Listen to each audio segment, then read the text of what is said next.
मदन एक इमानदार दूधवाला असतो. सगळेजण त्याच्याकडूनच दूध घ्यायचे.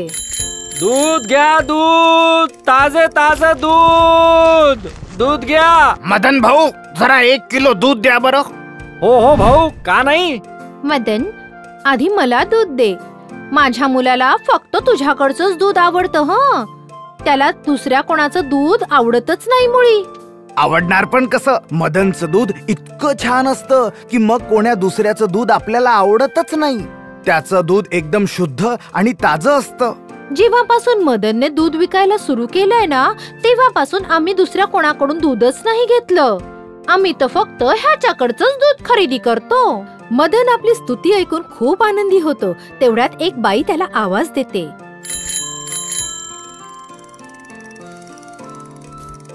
अहो मदन भाऊ, जरा 2 किलो दूध द्या ना. आज ना पाहुणे येणार आहेत. मागच्या वेळी तुम्ही जे दूध दिलं होतं ना, त्याची खूप चांगली खीर झाली होती.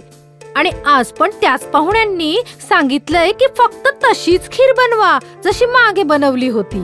आणि तशी खीर फक्त तुमच्याकडच्याच दुधाने बनेल. हो हो हो ताई, पाहुण्यांची काळजी घेणं आमची जबाबदारी आहे बरं का ताई. गावभरात दूध विकून संध्याकाळी मदन आपल्या घरी पोहोचतो. आलात तुम्ही दूध विकून? हो ग माझी लक्ष्मी, रोज सारखा आज पण पूर्ण दूध संपलंय आपलं. दूध विकायचं काम आपण एका गायीने सुरू केलं होतं. आज आपल्याकडे 4 गायी आहेत.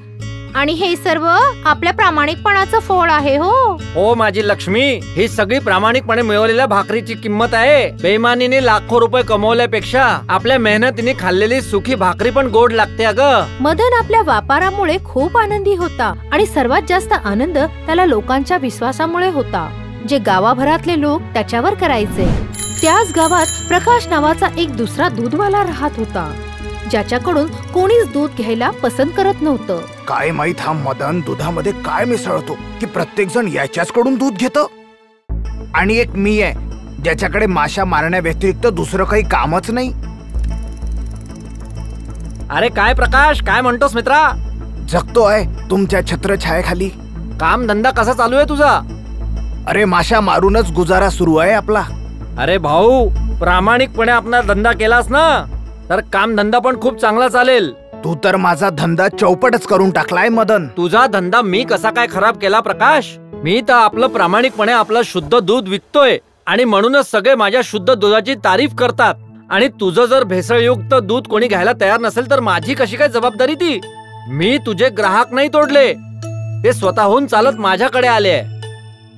प्रकाश दिवसेंदिवस मदनवर चिडत होता. एक दिवस तो मदनच्या धंद्याला कसं बर्बाद करायचं याचा विचार करतो. बस, भरपूर झालं. आता नाही, मदनला तर आता अद्दल घडवावीच लागेल. जर अशाच पद्धतीने हा पूर्ण गावामध्ये दूध वाटत राहिला तर मला तर हे गाव सोडून जावंच लागेल. प्रकाश मदनला खाली दाखवण्यासाठी एक योजना बनवतो. आता मला काहीतरी असं करावं लागेल ज्याने मदनचं नाव खराब होईल आणि त्याचे सर्व ग्राहक हे माझ्याकडे येतील. एक दिवस जेव्हा मदन संध्याकाळी दूध विकून घरी परतत होता तेव्हा प्रकाश त्याचा पाठलाग करत होता. मदन दुधाची सायकलला बाहेर सोडून घराच्या आत जातो. आता मजा येईल जेव्हा मी याच्या दुधाच्या भांड्यामध्ये हा एक लेप लावून टाकेल, ज्याने पूर्ण गावामध्ये एक घाणेरडा वास पसरून जाईल आणि कोणी याच्याकडून दूध विकतच घेणार नाही आणि तेव्हा माझं सारं दूध खपून जाईल. प्रकाश बाहेर ठेवलेल्या भांड्यांवर एक असा लेप लावतो ज्यामुळे मदनच्या भांड्यांना एक दुर्गंध येऊ लागतो. दुसऱ्याच दिवशी मदन गावामध्ये दूध विकायला निघतो, पण दुधाच्या भांड्यातून दुर्गंध येण्यामुळे त्याच्याकडून कोणी दूध घेत नाही. दूध घ्या, दूध, ताजे ताजे दूध. अरे दादा, दूध सोडा. आज तर तुमच्या सायकल पासून इतका घाणेरडा वास येतोय की तुमच्या सायकल जवळ आम्ही उभं पण राहू शकत नाही. आज तुमच्या भांड्यांपासून एक विचित्रच वास येतोय. मला पण काही कळत नाहीये आज सगळ्या भांड्यातून असा वास काय येतोय ते. मी खूप घासलेत पण या भांड्यांचा वास जातच नाहीये. नाही बाबा नाही, असं वासाचं दूध मला नकोय बाबा. न जाणो कोणाचं दूध घेऊन आलायस. इतक्या घाण वासाचं दूध मी नाही घेणार. मला माझ्या मुलाला आजारी नाही पाडायचंय. तू आज तुझं दूध परत घेऊन जा बरं. वहिनी, दूध अगदी शुद्ध आहे. नाही नाही, घेऊन जा तुझं आपलं घाणेरड्या वासाचं दूध इकडून. मदन आपलं दूध परत घेऊन जात असतो आणि विचार करत असतो की हा घाणेरडा दुर्गंध येतोय तरी कुठून. काही वेळानंतर तो घाणेरडा वास आपोआप नष्ट होतो. दुसऱ्या दिवशी जेव्हा मदन पुन्हा ते ड्रम घेऊन दूध द्यायला गावामध्ये निघतो तेव्हा चला आज तर पूर्ण दूध विकलं जाईल, कारण आज तर पूर्ण भांडे मी स्वच्छ घासून ठेवले आहेत. ओ हो, दूध द्यायचं भांड तर मी आतमध्येच विसरलोय. मदन आपली भांडी घेण्यासाठी पुन्हा घराकडे परततो. आता मजा येईल जेव्हा हे दूध पिऊन गावातल्या लोकांची तब्येत खराब होऊन जाईल. तेव्हा गावातले लोक याला खूप मारहाण करतील. त्याला खूप घमंड होतं ना आपल्या प्रामाणिकपणावर. आता त्याला कळेल की प्रामाणिकपणावर बेईमानी कशी हवी होते ते. मदन केमिकल युक्त दूध घेऊन गावाकडे जायला निघतो. तिकडे प्रकाशच्या घरातील दूध संपलेलं असतं. मम्मी मम्मी मला दूध हवंय. बाळा, आज घरातलं दूध संपलंय. पप्पांना घरी तर येऊ दे. पप्पाचं सगळं दूध विकून आले, मला आत्ताच दूध हवंय. तेव्हा बाहेरून मदनचा आवाज येतो. दूध घ्या, दूध, ताजे ताजे दूध. दूधवाल्याचा आवाज ऐकून सीता दूध घ्यायला जाते. मदन भाऊ, घरामध्ये दूध नाहीये आणि लाला दूध पिण्यासाठी रडतोय. तुम्ही थोडंसं दूध द्याल का आम्हाला? हो हो, का नाही. मदन सीताला दूध देतो. दुधामध्ये विषारी केमिकल्स प्रकाशनेच मिक्स केलेले असतात. ही गोष्ट ना सीताला माहित असते ना मदनला. ह्यालाच म्हणतात ना, जशी करणी तशी भरणी. मदन दूध विकण्यासाठी गावाच्या दिशेने निघतो. तेव्हा त्याची एका दगडाशी टक्कर होते आणि त्याची सायकल खाली पडते, ज्यामुळे त्याच्याकडील सगळं दूध रस्त्यावर वाहायला लागतं. हे पाहून मदन खूप चिंतेने ग्रस्त होतो. हे देवा, हे काय झालं. एकतर काल दूध विकला नाही गेलं आणि आज पूर्ण रस्त्यावर सांडलंय. 2 दिवस झाले दूध विकल्या नाही गेलं. असं राहिलं तर माझं कसं होईल. आधीच तर प्रामाणिकपणे जगता जगता दुधातून जास्त काही पैसे मिळत नाही. आता या सगळ्या दुधाचं नुकसान मलाच भरावं लागेल. काय करू हे देवा, मला तर खरंच काही कळत नाहीये. मदन आपल्या नशिबाला कोसत कोसत आपल्या घराच्या दिशेने निघतो. तिथे त्याची बायको त्याला विचारते तेव्हा तो सगळी गोष्ट सांगतो.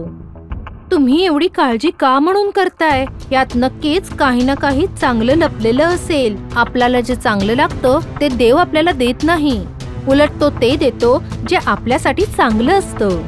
हो, खरंच तू खरंच बोलतेस. मदन आणि सुमन धीर धरून बसतात. तिथे प्रकाशची बायको आपल्या मुलाला ते दूध पाजते, ज्यामुळे त्याचा मुलगा आजारी पडतो. प्रकाश घरी आल्यानंतर जेव्हा त्याला सगळी हकीकत कळते तेव्हा तो हक्काबक्का होऊन जातो. अरे देवा, काय झालं. मी तर हा गड्डा मदनसाठी खोदला होता आणि त्यामध्ये माझा मुलगाच जाऊन पडला. मी तर हे सर्व मदनला अद्दल घडवण्यासाठी केलं होतं, पण मला काय माहिती होतं की याचा शिकार माझाच मुलगा होईल. तुम्ही स्वतःच इतकं का बडबड करताय? माझा मुलगा आजारी आहे आणि तुम्ही असं आहे की. सीता, आपला मुलगा हा माझ्या चुकीमुळे आजारी पडला आहे. मला काही कळलं नाही. तू मुन्नाला जे दूध पाजलं त्यामध्ये विषारी केमिकल हे मीच मिळवलं होतं. अरे देवा. प्रकाश सीताला सगळी गोष्ट सांगतो, जे ऐकून सीता खूप नाराज होते. प्रकाश आपल्या मुलाला हॉस्पिटलमध्ये घेऊन जातो, जिथे त्याच्या मुलाला ऍडमिट केलं जातं. जर तुम्हाला तुमच्या मुलाला वाचवायचं असेल तर जा इथून. जाऊन मदनची माफी मागा. जर का त्या प्रामाणिक माणसाने तुम्हाला माफ केलं तरच कदाचित आपला मुलगा वाचेल. पत्नीची गोष्ट ऐकून प्रकाश मदनच्या घरी माफी मागायला जातो. मदन, माझ्या भावा. काय झालं प्रकाश, तू एवढा चिंताग्रस्त का दिसतोयस?